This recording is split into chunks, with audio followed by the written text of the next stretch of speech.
Assalamualaikum warahmatullahi wabarakatuh.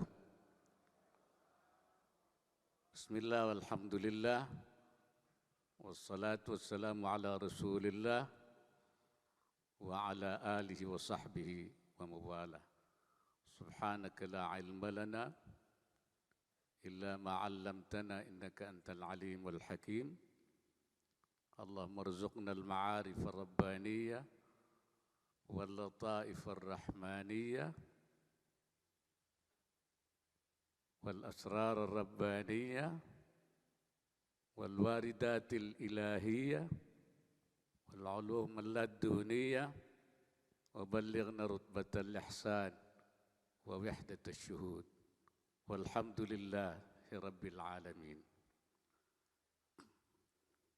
Yang saya hormati Ketua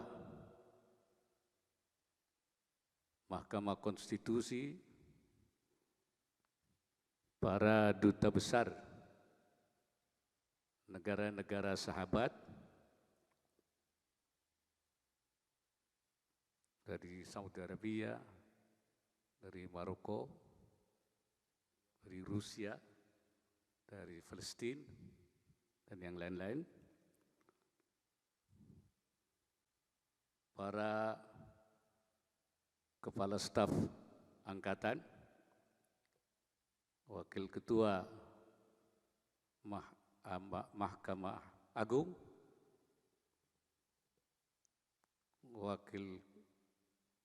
para pimpinan lembaga pemerintah dan non-kementerian, para pimpinan partai-partai politik yang hadir, wakil menteri agama, Gubernur Jawa Timur, dan kepala daerah yang lain,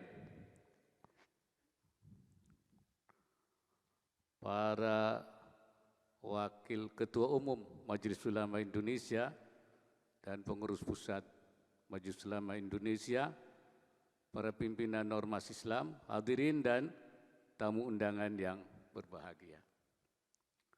Sebagai mantan Ketua Umum Majelis Ulama Indonesia, dan sekarang saya masih menjabat sebagai Ketua Dewan Pertimbangan Majelis Ulama Indonesia,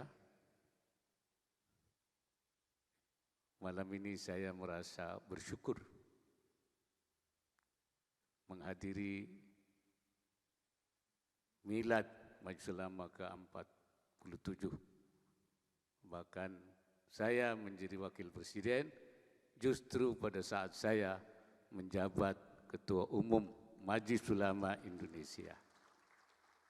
Mudah-mudahan ke depan ada lagi yang Ketua Umum Majelis Ulama yang jadi wakil presiden atau bahkan jadi presiden.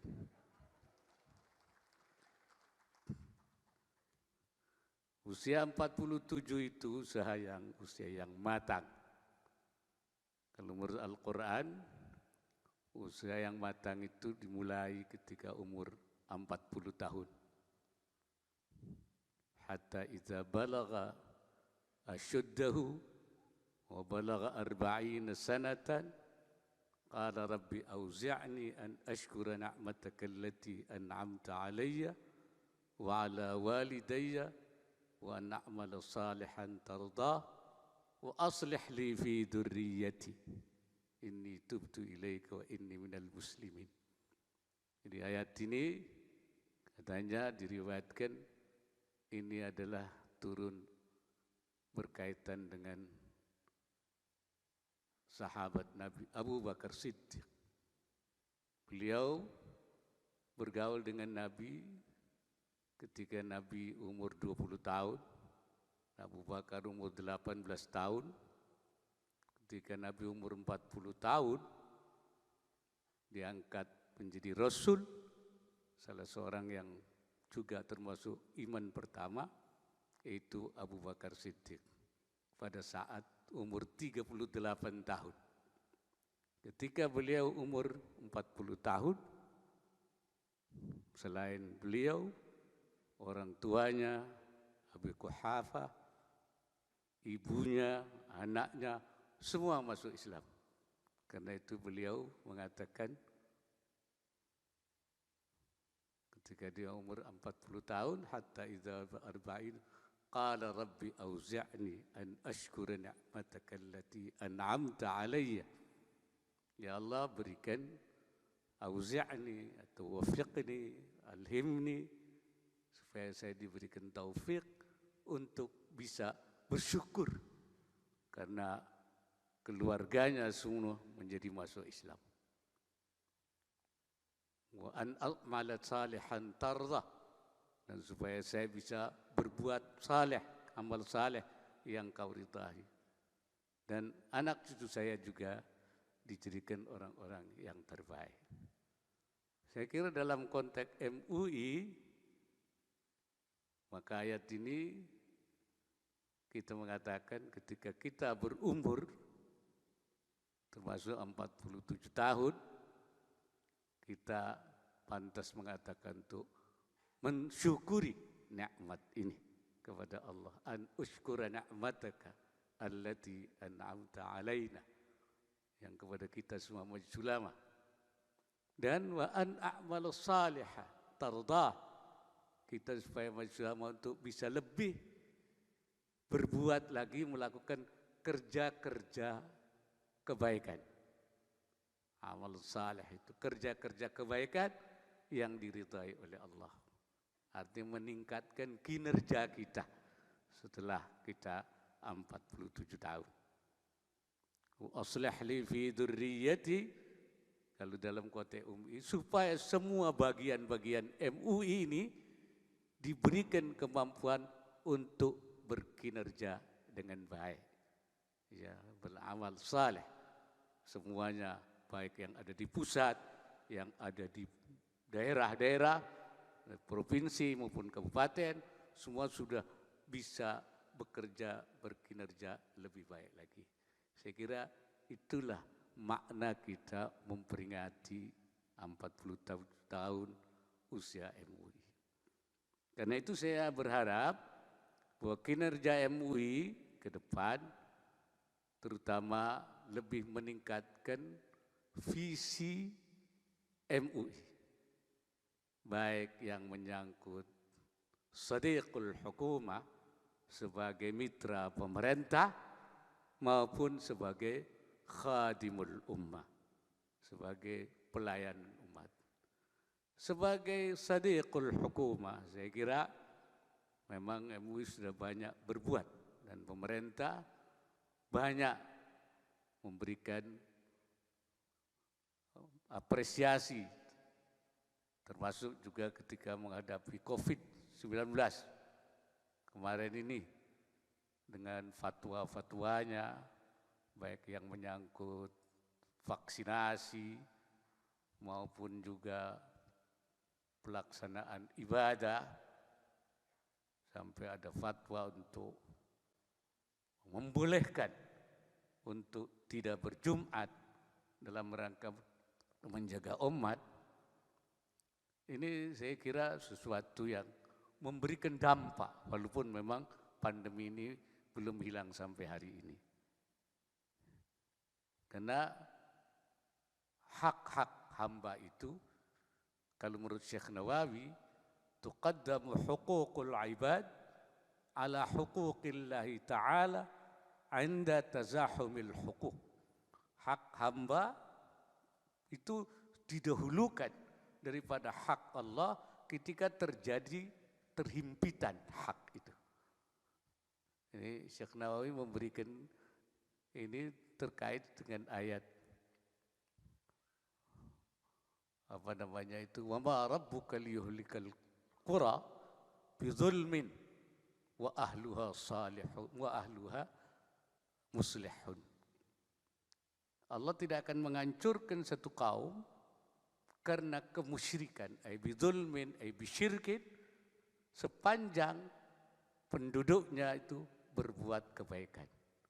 Ulama menafsirkan bahwa azabul istiqsal, siksa langsung itu tidak akan turun karena kemusyrikan, tetapi akan turun manakala asa'u fil muamalat, kalau muamalatnya jelek. Wasa'au fil idha 'alan nas, dan menyakiti orang. Wadzulmi bil khalqi, dan melakukan kezaliman kepada makhluk. Kalau ada makhluk, ada masyarakat, hak-haknya itu kemudian tidak dipenuhi, dizalimi, itu baru Allah menurunkan siksanya langsung. Kalau kemusyrikan ditunda oleh Allah ya sampai nanti, bahkan itu supaya orang bisa bertobat. Itu kenapa? Karena toleransi Allah terhadap haknya. Li farati musamahatihi fi huquqihi ta'ala. Begitu kata Syekh Nawawi. Walidzalika tuqaddamu huququl ibad ala huquqihi ta'ala inda tazahubil huquq. Kalau hak Allah, hak hamba berhimpitan, hak hamba yang didahulukan. Karena itu kita pentingkan menjaga masyarakat daripada sembahyang Jumat dan sebagainya. Ini satu cara berpikir yang tepat menurut saya. Kita juga hari ini memang dunia dalam keadaan yang banyak mendapatkan tantangan. Yang paling besar itu akibat perang dan Ukraina, Rusia, geopolitik, itu juga kita menghadapi krisis. Diperkirakan dan dipastikan menghadapi krisis energi, krisis pangan, dan krisis keuangan. Oleh karena itu partisipasi Majelis Ulama Indonesia juga tentu diharapkan untuk masyarakat supaya bersabar, berhati-hati, kemudian masyarakat juga melakukan upaya-upaya persiapan dalam menghadapi ini. Karena memang agama menyuruh kita selalu prepare dalam menghadapi agama itu. Sekali lagi Syekh Nawawi mengatakan, kita menafsirkan khudhu khidrakum, siaplah kamu menghadapi segala kemungkinan serangan musuh. Oleh Syekh Nawawi diberi tafsir lagi, wa hadhil ayah tadullu ala wujubil hidri an jami'il madar al-madnunah. Katanya ayat ini juga memberikan dalil, menunjukkan wajibnya kita bersiap diri menghadapi segala bahaya yang diduga akan datang. Salah satu bahaya yang diperkirakan datang adalah krisis pangan, krisis energi, dan krisis keuangan. Ini hal yang karena itu kita menjadi kewajiban kita Majelis Ulama bersama-sama untuk juga menghadapi keadaan ini, tidak panik, tidak risau, dan tapi juga kita mempersiapkan diri untuk mempersiapkan pangan di berbagai daerah supaya kita tidak kekurangan pangan. Dan yang penting lagi tentu dalam mitra pemerintah menjaga keutuhan bangsa, terutama dalam menghadapi pemilu yang akan datang ini. Nah, jangan sampai terjadi pilihan yang berbeda itu menimbulkan konflik di kalangan bangsa, juga di kalangan umat Islam. Oleh karena itu saya sering mengatakan kita jadikan prinsip yang kita sudah lakukan, yaitu capres hukum, lakum capres hukum, walana capres sunnah. Capres ente, capres saya. Kan tidak perlu terjadi benturan. Dan Majelis Ulama dan Ormas tidak terlibat dalam menentukan calon presiden dan wakil presiden. Saya kira ini ada Mahkamah Konstitusi Dan yang menentukan itu adalah partai politik atau gabungan partai politik. Jadi kita tidak perlu ribut-ribut urusan capres. Ya. Jangan ribut capres, itu nanti partai politik dan gabungan partai politik. Kalaupun kita nanti menentukan itu mengarahkan supaya yang memilih yang terbaik daripada calon presiden dan wakil presiden. Karena apa? Karena kata Rasulullah sallallahu alaihi wasallam, "Man ista'mala 'amilan 'alal muslimin wa huwa ya'lamu anna ghairahu afdalu minhu faqad khana Allah wa rasulahu wal mu'minin." Siapa yang mengangkat ya amil yang kerja untuk urusan umat, urusan masyarakat, mengangkat seseorang amil, tetapi dia tahu ada yang lain yang lebih afdal, ada lain yang lebih layak, ada yang lain yang lebih pantas, berarti dia faqad khana Allah wa rasulahu wal mu'minin, dia mengkhianati Allah, mengkhianati Rasul, mengkhianati orang mukmin semua. Karena itu kita mengarahkan supaya memilih yang afdal. Ya, jangan yang tidak afdal, yang aliyaq, yang aslah. Ya tentu yang mempunyai kapasitas, kapabilitas, integritas, akhlak yang mulia, yang supaya yang dipilih yang terbaik daripada calon yang ada. Itu saya kira Majelis Ulama mengarahkan pada umat itu. Nah, bukan suka tidak suka, tapi al-afdal, al-aslah, al-aliyaq, ya, yang terbaik itu barangkali tugas Majelis Ulama itu mengarahkan umat ke sana, bukan A, B, ya ini dan itu. Ini saya kira negara sangat mengharapkan dan mengapresiasi peran yang sudah diberikan. Dan juga seperti sering saya katakan, kita memang harus juga meningkatkan peran sebagai khadimul ummah itu, pelayan umat, terutama dalam rangka himayatul ummah, menjaga ummah, wiqayatul ummah, menjaga ummah dari apa? Dari anil i'tiqadatil fasidah, akidah-akidah yang menyimpang, wa anil afkaril munharifah, dan dari pikiran-pikiran yang menyimpang, dari cara berpikir yang tidak moderat, yang tidak wasati, melalui penguatan Islam wasatiyah, ya Islam moderat. Ini harus terus digalakkan. Itu menjaga umat jangan sampai terbawa oleh pikiran-pikiran yang ke kanan, yang ke kiri. Ya. Juga wanil akli wasyurbi ghairil halal. Jangan sampai umat mengkonsumsi sesuatu yang tidak halal. Minum tidak halal. Wa'anil muamalah ghair masyru'ah, dan bermuamalah yang tidak sesuai syariah. Ini dijaga umat ini. Ya.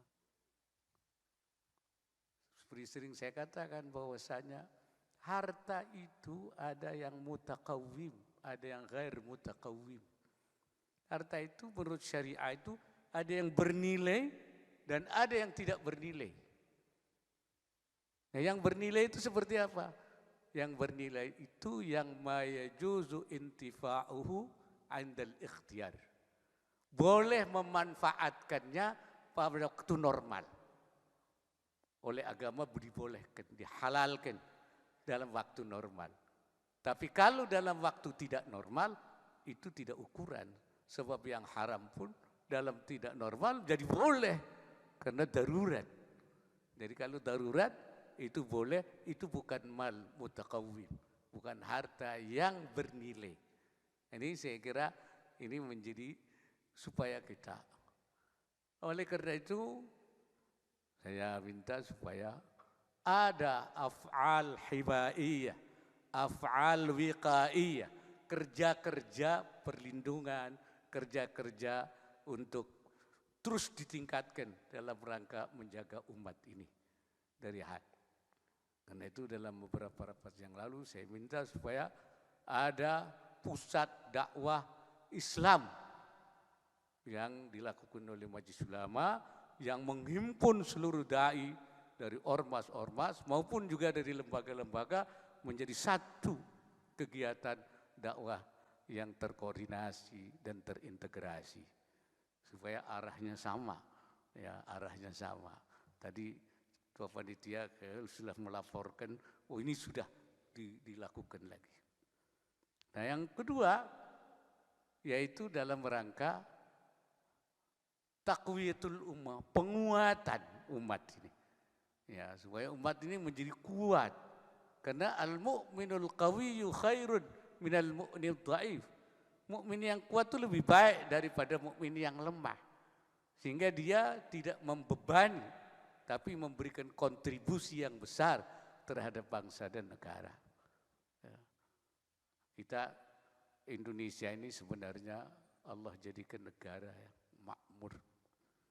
Kalau melihat ayat seperti di dalam surat Al-Fussilat, ya, Fussilat, wa ja'ala fiha rawasiya min fawqiha wa baraka fiha wa qaddara aqwataha fi arba'ati ayyamin sawa'an lis-sa'ilin. Jadi katanya Allah menjadikan di atas bumi ini gunung-gunung dan memberkati bumi ini. Wa qaddara aqwataha, dan menentukan makanan-makanannya. Dan seluruhnya ini terjadi dalam 4 hari sawa'an lis-sa'ilin untuk memenuhi kebutuhan hidup masyarakat masing-masing itu.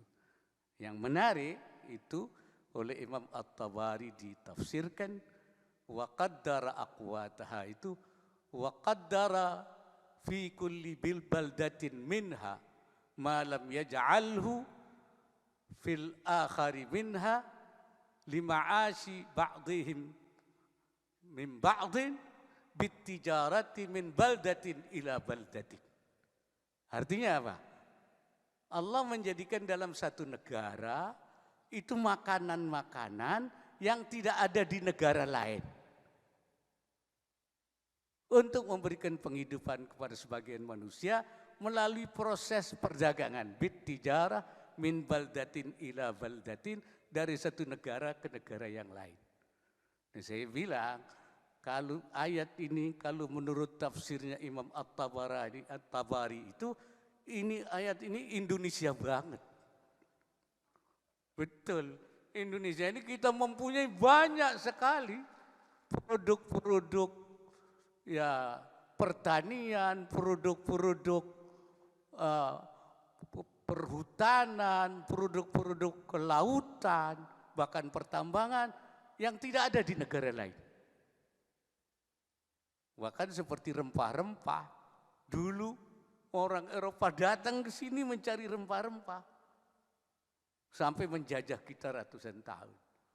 Nah, mestinya kita ini menggali ini yang kita miliki ini yang negara lain orang. Fi baldati Indonesia malam yaj'alhu fil akhar. Ya, di negara lain tidak ada.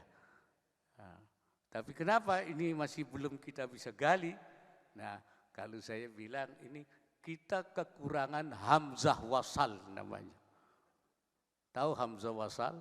Hamzah wasal ini Safir Saudi. Hamzah wasal itu hamzah yang menghubungkan antara kalimat dengan kalimat yang lain sehingga menjadi untaian kata yang indah. Itu namanya hamzah wasal. Jadi kita kurang hamzah wasal. Off-taker yang bisa menyerap produk-produk pertanian, perkebunan rakyat yang kemudian diolah, kemudian dicarikan pasarnya baik dalam negeri maupun global. Saya sudah bicara dengan Menteri Perdagangan Saudi Arabia ketika kemarin saya di haji di Mina, dan mereka mengatakan memang kita ini muqassirin, antum muqassirun wa nahnu muqassirun. Kita ini lalai semua kita punya potensi umat yang besar sehingga kita tidak bisa mengembangkan ini perdagangan antar negara. Dan ini saya bicara dengan Gubernur Bank Indonesia, karena itu saya minta Majelis membentuk yaitu badan, yaitu pusat pemberdayaan ekonomi umat, dan semua Gubernur BI sudah siap untuk melakukan working group, kemudian juga Menteri BUMN dan semua melibatkan semua ormas-ormas Islam. Ini saya kira bagian khidmah khadimul ummah yang harus kita naikkan lagi. Memperbanyak Hamzah wasal. Jangan lupa itu, ini bahasa santrinya ini Hamzah wasal ini yang optiker yang bisa ini istilah pakai saya istilah santri ini. Ya. Dan yang juga tidak kurang pentingnya adalah yaitu menyatukan umat ini. Nah, ini tema yang sekarang ini menyatukan umat ini. Ini masalah. Memang untuk menyatukan umat itu tidak mudah. Lau anfaqta ma fil ardi ma allafta baina qulubi. Kalau kamu keluarkan biaya untuk menyatukan umat, ma allafta qulubi, tidak akan bisa. Walakinnallaha allafa bainahum, tapi yang akan bisa menyatukan hati umat itu adalah Allah sendiri. Tapi Allah mengatakan, man jahada fina lanahdiyannahum subulana. Kalau bersungguh-sungguh nanti oleh Allah diberi jalannya. Nah, oleh karena itu kita ini bagaimana bermujahadah, bersungguh-sungguh menyatukan umat ini. Karena itu saya minta forum ukhuwah Islamiyah di Majelis Ulama dihidupkan kembali. Untuk menyatukan umat ini. Dihidupkan kembali. Dan kita umat ini, Majelis Ulama itu sebenarnya kata Imam Ibnu Athaillah, sebenarnya tidak ada kekhawatiran. La yukhafu alaikum an taltamisat turuq alaika, an taltamisat turuq alaika. Sebenarnya tidak dikhawatirkan terjadinya kesaruan cara untuk mencapai kebenaran itu. Kenapa? Karena sudah jelas mana yang benar. Qad tabayyana ar-rusydu minal ghayy. Yang benar, yang tidak benar itu jelas. Bahkan kalau di Majelis Ulama sudah lebih jelas lagi untuk menyatukan itu.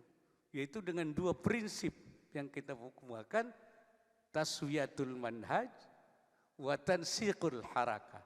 Taswiyatul manhaj itu penyatuan pemahaman yang sama, bahwa kita tidak boleh ada semacam ego kelompok, ya, ananiyah ta'ifiyah, dan tidak boleh fanatisme kelompok. Kalau soal khilafiyah itu masing-masing, tapi kita bersatu mujma' alaih dalam keadaan dalam prinsip-prinsip yang sama. Itu taswiyat, itu menjadi prinsip keputusan Majelis Ulama, qararat Majelis Ulama. Dan yang kedua, tansiqul harakah, yaitu melakukan penyamaan gerakan, koordinasi. Al-harakah at-tansiqiyah, yaitu gerakan yang terkoordinasi. Sehingga semuanya berjalan bersama di bawah tenda besar, yaitu pimpinan Majelis Ulama Indonesia. Nah, Majelis Ulama Indonesia adalah menjadi imamah institusionaliyah. Nah, ini pemimpin secara kelembagaan. Sebab kalau imam secara perorangan susah nyarinya. Yang ada itu imamah syakhsiyah tidak ada. Imamah personalia itu tidak ada. Adanya imamah Nahdiyah, pemimpinnya NU, al-imamah Muhammadiyah, pemimpinnya Muhammadiyah, ada pemimpinnya al-wasliyah, at-tarbiyah, apalagi. Tapi yang memimpin imamah ummah tidak ada. Karena itu kita sepakati pemimpinnya lembaga saja, imamah institusionaliyah. Siapa yang pantas menjadi imamah institusionaliyah? Ya, satu lembaga yang merepresentasikan semua ormas Islam. Lembaga itu adalah Majelis Ulama Indonesia.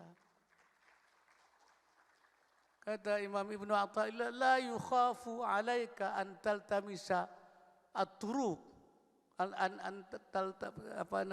taltabis turuq alaika. Tidak diragukan, tidak dikhawatirkan terjadinya perbedaan. Semua sudah jelas. Walakin yukhafu alaika ghalabatul hawa alaika. Yang dikhawatirkan itu adalah dorongan hawa nafsu yang tidak terkendali.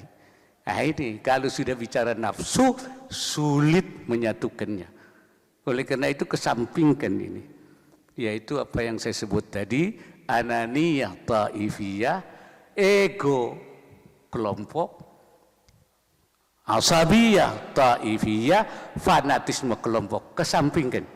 Itu baru kita bisa membangun ukhuwah dan kesatuan umat Islam dalam bingkai kesatuan negara kesatuan Republik Indonesia.